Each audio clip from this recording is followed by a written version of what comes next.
what would be your regards to Finnish companies? Why they should join us to meet you and others in Pakistan in April? Why to Pakistan? Well, it's a growing regional hub. We have implemented the United Nations TIR. From a trade point of view, that's very advantageous for us. Moreover, even for transit to the Mediterranean or say even Trabzon in the Black Sea, we are an ideal location. So we are promoting that. That's number one. Number two, we have a very, very large market of 243, 245 million people, where the consumption is only growing. And the agro product, we are the seventh largest agricultural producer in the world, fifth largest country in the world in terms of population. Its requirements are huge. And I don't think that the public is getting everything it really wants. It also has to increase its productivity in terms of industrial production. Now, we've had some major new investments, like, as you know, the Recotic settlement, in which the Recotic investment has now started to pick up pace, and again, which involves local capacity building.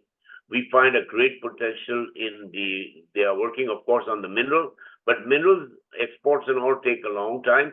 They do, but there are downstream industries from this, which have all the raw material available. For example, we think that the steel industry offers a lot of potential. We have a consumption over 6 million tons, but, we have to import this. We hardly, we do have a lot of furnaces and all, and now we meet about 1 million tons of that. A lot of that is imported. The billets are imported. All of this is imported. So at the same time, Balochistan is full of, iron ore. Some of it is alluvial, just lying on the ground.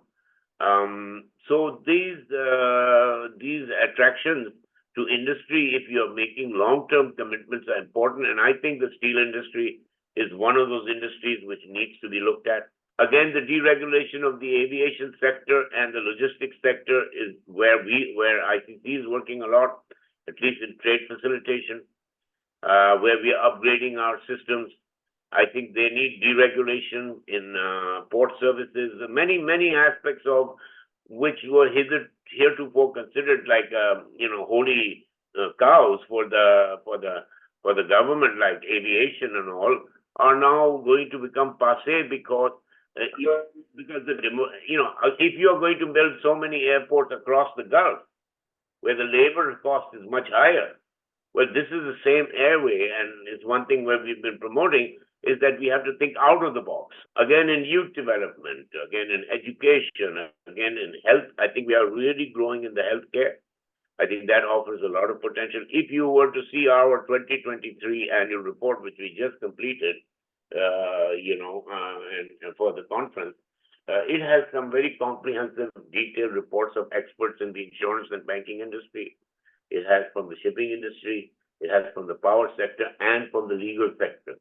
In fact, we had the guy from ICC in Abu Dhabi who has written an article in this, in which it says that Pakistan is pro-enforcement to protect investment. So let me also say one thing.